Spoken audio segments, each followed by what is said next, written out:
The episode begins with an anthropology professor, Jeff Stork, arriving at his dad's place while speaking to his wife on call.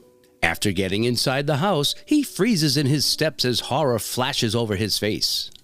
He ends the call with his wife to call 911 and informs them that something terrible has happened. He fails to notice his father's disappearing name on a bullet shell. Let us dig deep into this mysterious story. The authorities arrive and investigate the place. One of the agents shows him the gun with the blue scorpion drawn on it and asks if Jeff's father, Otis, owned it.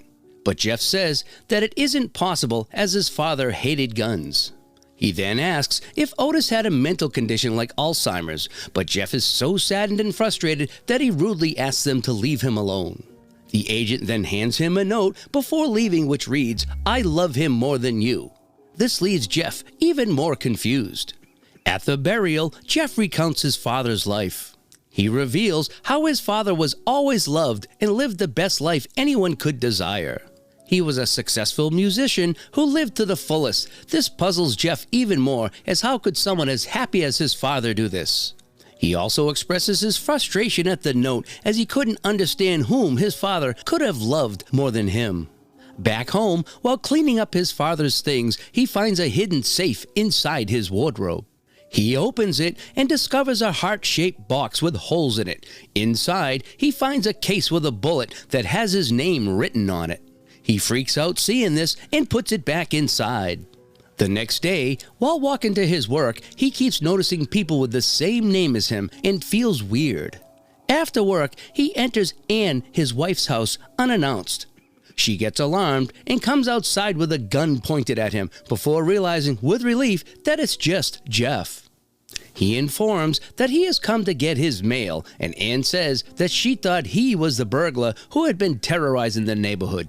She then hands him a package that came from the police, and Jeff assumes that it must be the gun.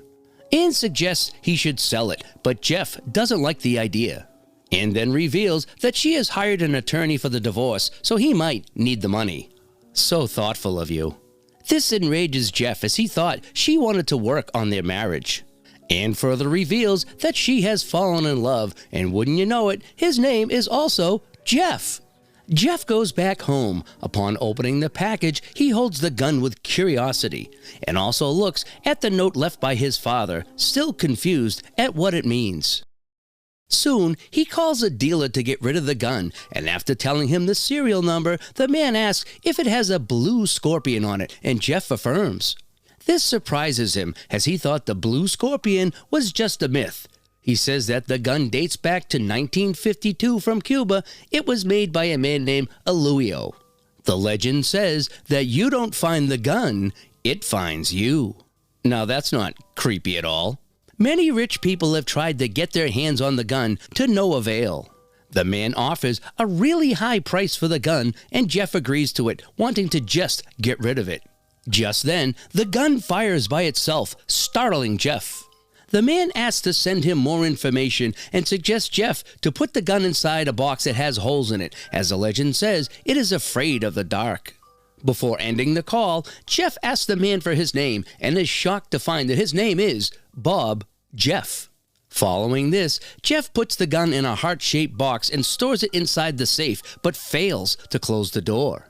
The next day at work, Jeff talks to one of his students, Grace, who feels that she is losing her mind because of her research project that deals with animism, which is a belief that animates material items.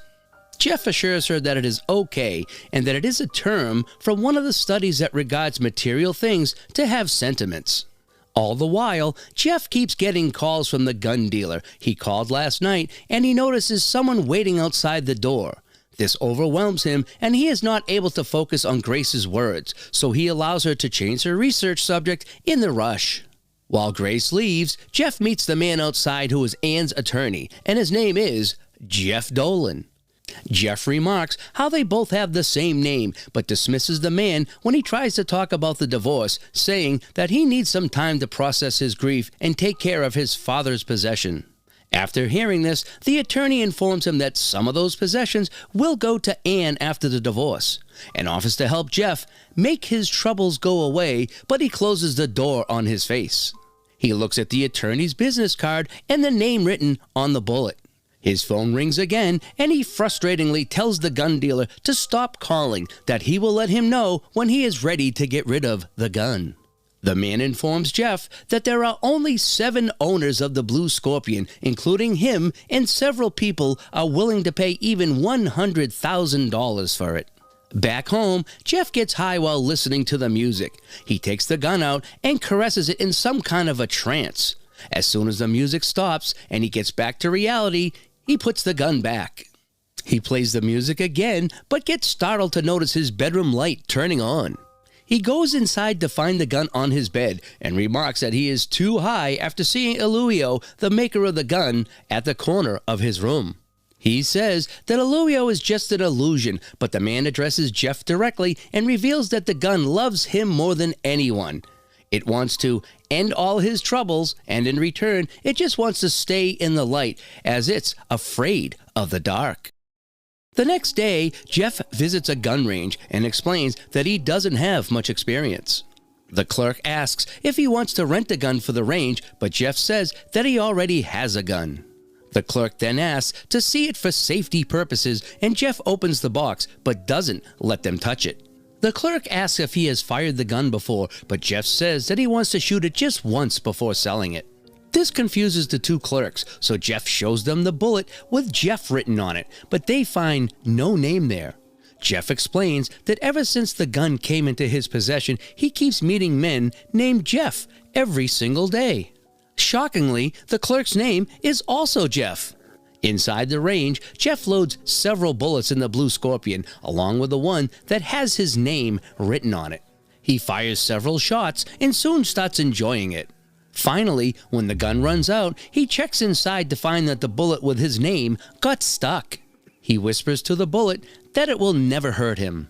At work, Jeff's demeanor now seems different as he brings the Blue Scorpion to his office, keeping it on a blue satin cloth in his drawer and illuminating it with a flashlight. Later, he meets with Anne and the attorney, where he notices her new lover.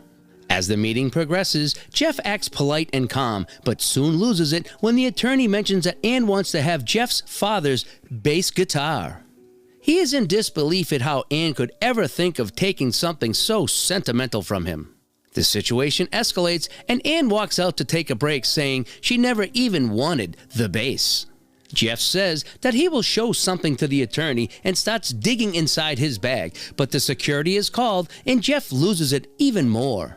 He screams that Anne can take everything except the Blue Scorpion, and to avoid being dragged away, he decides to leave. Before getting into the elevator, he yells at Anne that he loves him more than he ever loved her. Materialistic? Much? Later at night, Jeff gets another call from the gun dealer, who tries to convince Jeff to sell the gun as soon as possible, as he has a line of interested buyers. He remarks how they could make a fortune with this deal, but Jeff tells him to never call him again, as he doesn't want to sell it anymore. Following this, Jeff seems to be losing his mind while playing with the gun like a little kid. He then notices his neighbor dumping his trash and aims his gun at him, but doesn't shoot. In the next scene, Jeff is sitting in his car outside Anne's house. He spies on the couple through the window with a bitter expression on his face. He says that Anne's new lover will never know the real love and takes out the Blue Scorpion. He starts to sob as he loads it with the bullet that has Jeff written on it. Suddenly, someone breaks his car window and Jeff starts to struggle with the man while aiming his gun at him. The man manages to direct the gun at Jeff, so he puts it away at the dashboard and begins to fight using his hands. The man overpowers Jeff as he tries to get his hands back on the Blue Scorpion. This scuffle grabs Anne and her lover's attention, and just then, the Blue Scorpion fires on its own, taking down the man. Jeff takes the Blue Scorpion and gets out of the car. Just then, the police arrive and instruct him to drop the gun and lay on the ground. The officers recognize the man as Barrett, the guy who has been causing havoc, intruding houses around the area. Hearing this, Jeff asks if his first name is Jeff, and the officer confirms this to be true. He asks how Jeff knows him, and Jeff says that he just guessed it. And then we see Jeff, written on the bullet, disappearing. I guess people with long names are safe. Following this incident, it is shown that Jeff has become a hero after helping police catch the burglar that had been disturbing the peace around the neighborhood for so long. Later, Anne also agrees to Jeff's terms regarding the assets as a thank you for saving her life, and they bid farewell on good terms. Jeff also gets promoted as the head of his department at the university. He later gets the gun back from the police and decides that it's time to say goodbye to the gun. The next day, he throws away the gun in the ocean. It was worth 100 G's and you threw it away? In the final scene, two kids are playing at the beach. One of them finds a gun and thrillingly shows it to his friend. The other one finds a bullet and says that it has his name, Kyle, written on it. But the other kid is not able to notice the name, so they brush it off, and the episode ends as they start playing with the gun like kids do. So what are your thoughts on this one? Would you have kept the gun or sold the gun?